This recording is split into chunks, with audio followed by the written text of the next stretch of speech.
Aloha and good afternoon, everyone. Thanks for spending your lunch with us. You got Dylan and Ashley here. We had some pretty wild weather recently. Yeah, and that's what we're going to start with tonight is that wild weather overnight. Take a look at some of the images that were sent to us. It's a little dark here, but we do know hail. Hail fell over parts of Oahu. We do know of some hail coming down in Nanakuli. That's actually where we first heard about it, followed by Wahiawa.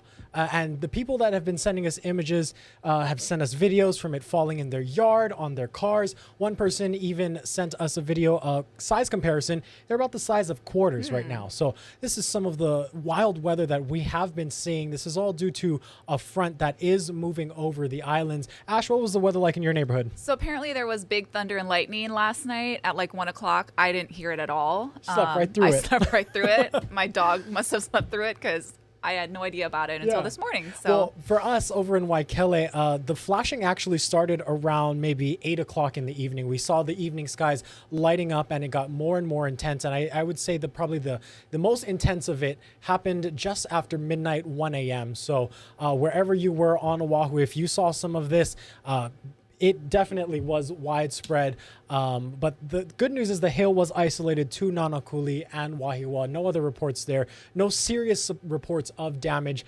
across the island, so that's some good news there. But we do want to tell you about the current weather conditions. Right now, a flood watch is posted for Oahu, which means flooding conditions could linger throughout the day. For more on this, let's turn it over now to our Guy Hagi.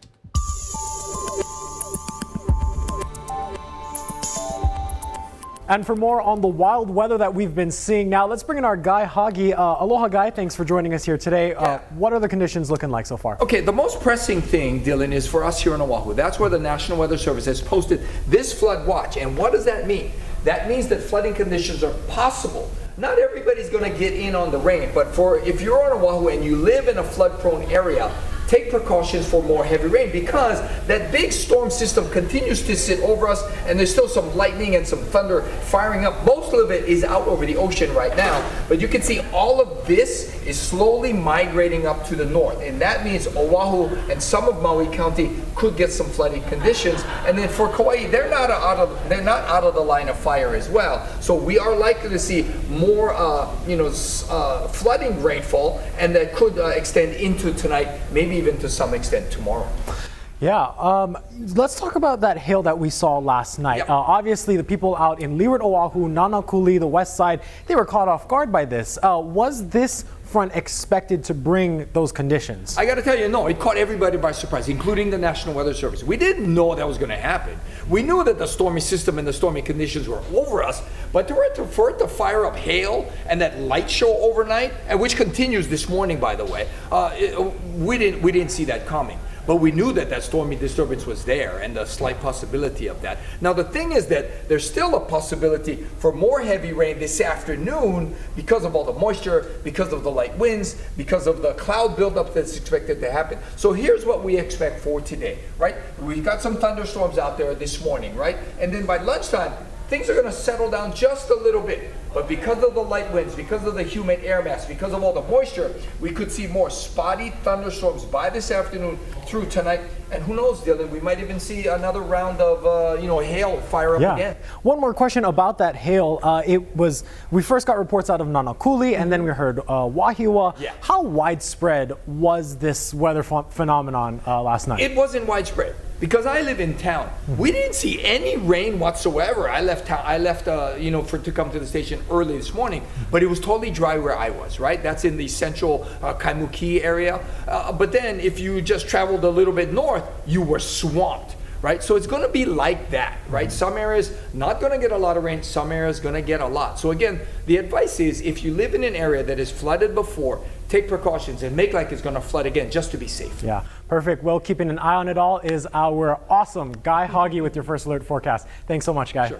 The 4 HPD officers charged in connection with a Makaha police chase that left 6 people injured appeared in circuit court today. They all face felonies for allegedly pursuing a sedan without their lights and sirens on and then failing to render aid after the horrific crash. Officer Joshua Nahulu was charged with collisions involving death or serious bodily injury, while officers Eric Smith and Jake Bartolome and Robert Lewis face counts of first-degree hindering prosecution, punishable by up to 5 years in prison, along with conspiracy to commit hindering prosecution.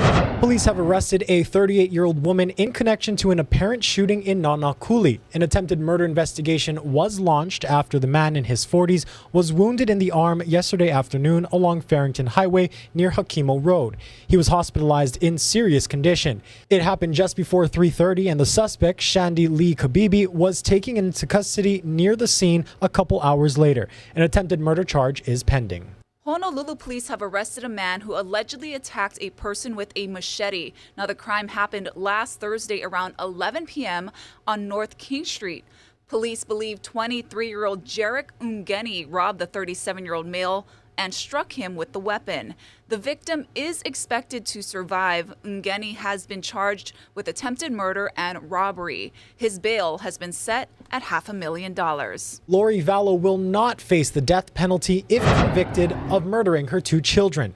A judge in Idaho ruled in favor of a defense motion to take the death penalty off the table, saying he wants to ensure her rights to a fair trial are protected. Vallow's attorney cited Vallow's mental status, media saturation, and concerns over the state's ability to administer capital punishment. Vallow and her husband, Chad Daybell, are facing several charges for the deaths of her children, J.J. Vallow and Tylee Ryan, but are being tried separately. The couple married on Kauai, and Vallow was arrested there in 2020. The Department of Health says so-called forever chemicals have been detected in the Waipio Heights wells. The wells serve about 11,500 people in Leeward, Oahu, and the state said it tested the wells for multiple toxic PFAS chemicals. Officials stress there is no short-term risk associated with drinking the water, but based on new guidance from the EPA, the detection levels could indicate a potential health risk over a lifetime. The state suggests installing a home filtration system to reduce the risk. 2 high-altitude communication balloons will be launching from Hawaii Island between today and Saturday. Aerospace and defense company Sierra Nevada Corporation and spaceflight company Worldview are in charge of the launch. The balloons are expected to make it to the mainland about 60 days from now, traveling at altitudes above 70,000 feet.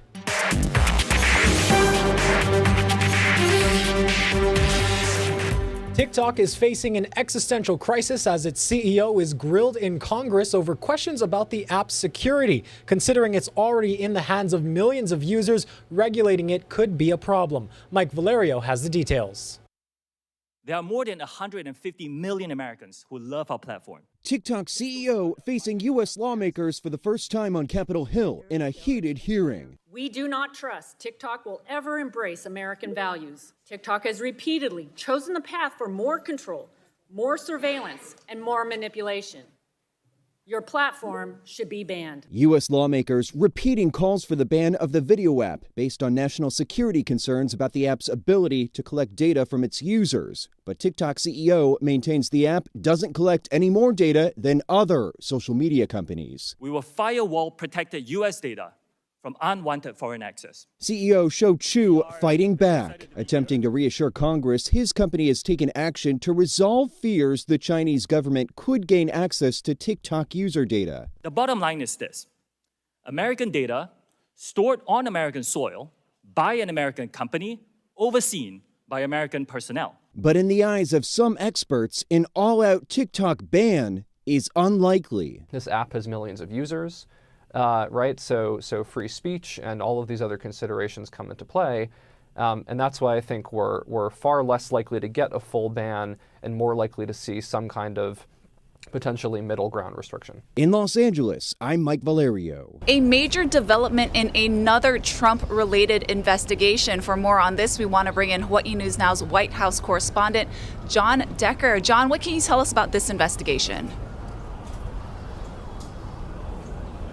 Well, the investigation is actually happening right here in Washington, and tomorrow, one of the president's attorneys is being compelled to speak before a grand jury. The grand jury is investigating the classified documents situation in which the FBI discovered more than 100 classified documents at the president's residence in Mar-a-Lago in South Florida. And what this particular investigation appears to be centered on is whether there was obstruction of justice. This particular lawyer put together the letter that was sent last June to the FBI saying that Mr. Trump no longer had any classified documents in his possession. That proved to be an incorrect statement, as we know, because in August, that's when the FBI provided that search warrant that was signed off by a judge and discovered 100 plus classified documents still in his possession. Is this testimony by Trump's lawyer unusual? Evan Corcoran is the name of that lawyer, and it is unusual. Typically, an attorney will simply say, attorney-client privilege. I can't disclose conversations that I had with my attorney, and that's what Mr. Corcoran was planning to say. But a district court judge ruled that that does not apply because what is known as the crime fraud exception to attorney-client privilege. The D.C. Circuit Court of Appeals agreed with that district court judge, and that's the reason for this testimony that will come tomorrow. There is a belief that was expressed by the Department of Justice, and this district court judge and these appellate court judges believed that Mr. Corcoran was perhaps covering up an element of a crime that he colluded with former President Trump on, and that will be the focus of the questions asked of Mr. Corcoran during that grand jury testimony tomorrow. And what does this investigation mean for the former president? Well, it potentially could provide a situation in which the former president is in legal peril. I think more legal peril than the situation involving that special grand jury that's meeting up in Manhattan. That is certainly an issue that he is keeping his eyes on, as are his attorneys. But this one is more problematic for him in terms of the amount of prison time if you bring charges against the former president or anybody else that someone could be facing in the area of obstruction of justice. So that's the reason why this is getting a lot of attention. Yeah, meanwhile, we're waiting for any action from that Manhattan grand jury in that hush money investigation. What's the latest on that?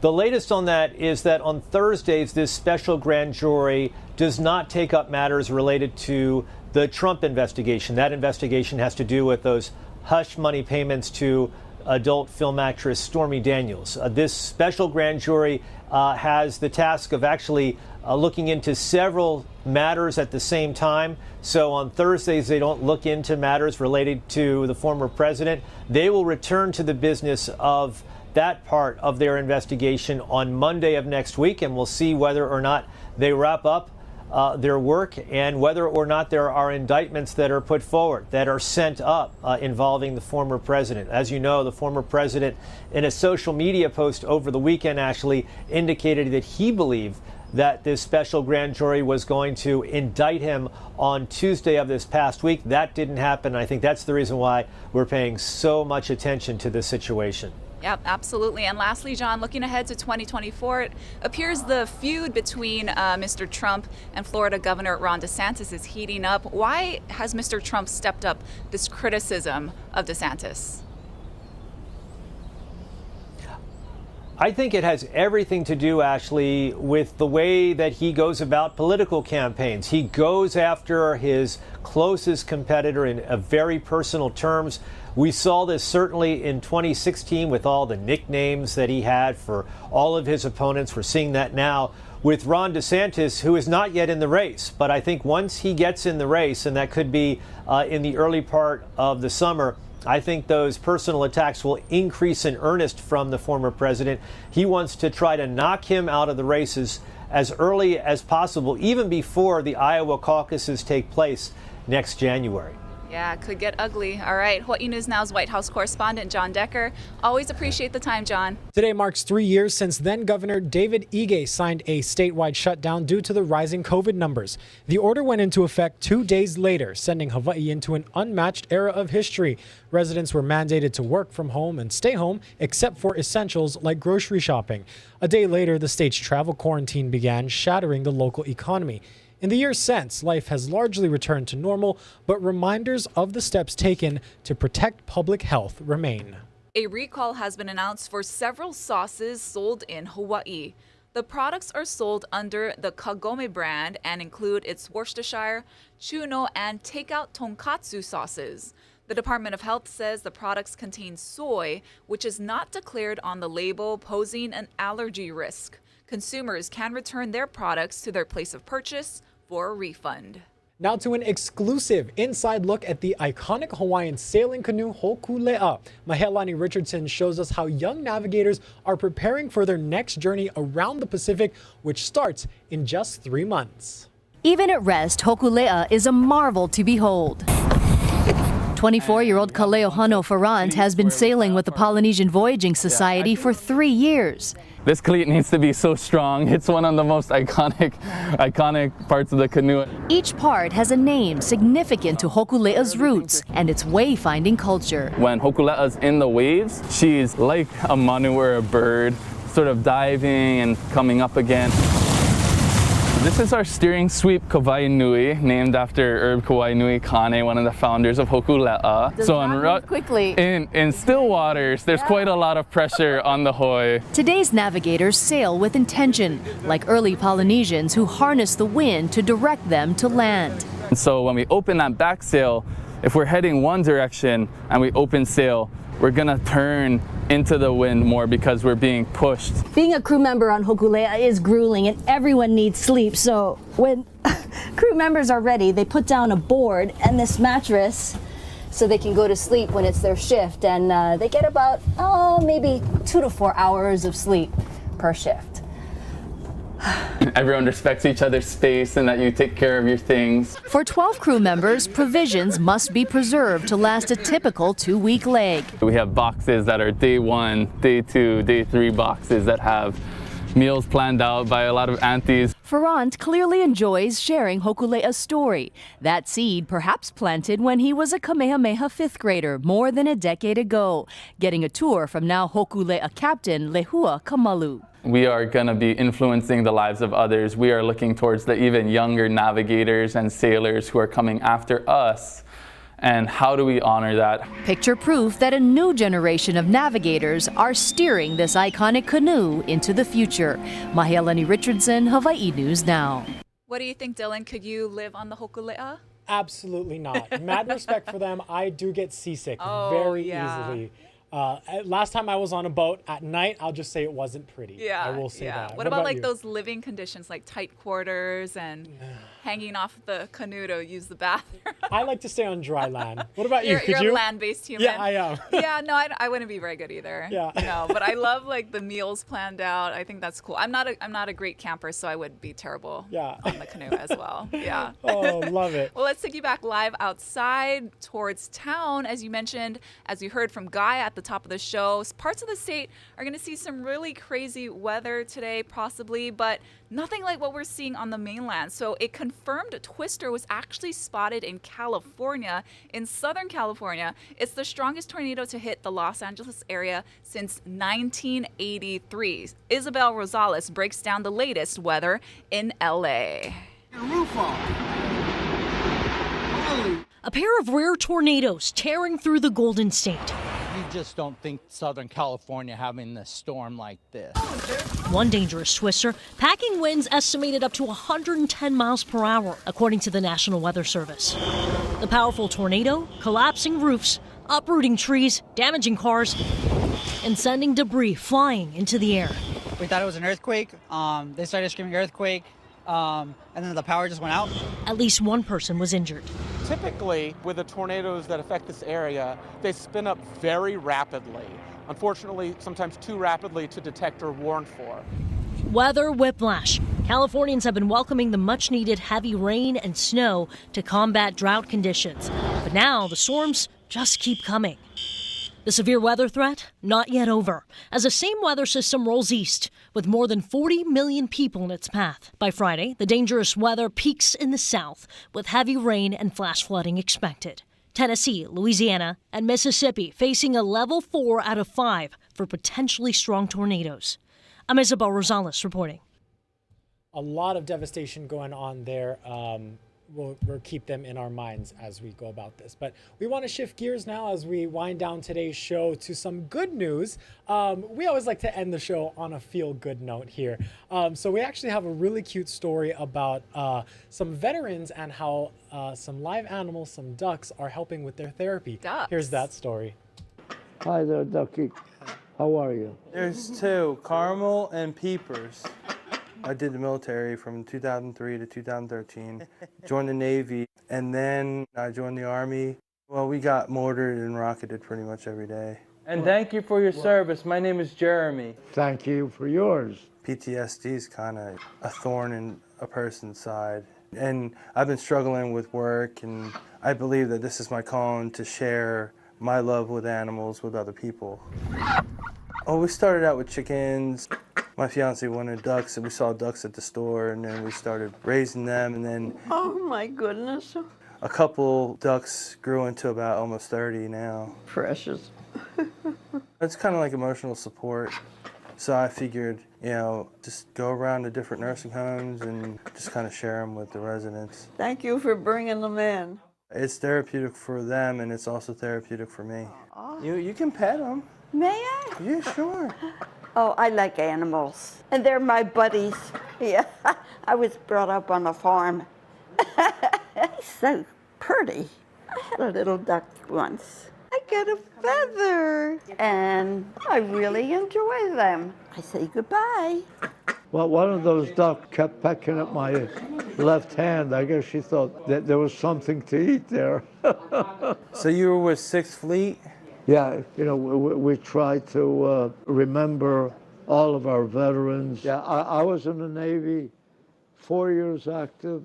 I proudly served at the end of September 1954 to the end of August 1958. Thank you for serving our country, honey. I appreciate it. Coming into the nursing home, it's no place for somebody to be depressed. They're still living their life. Beautiful feathers.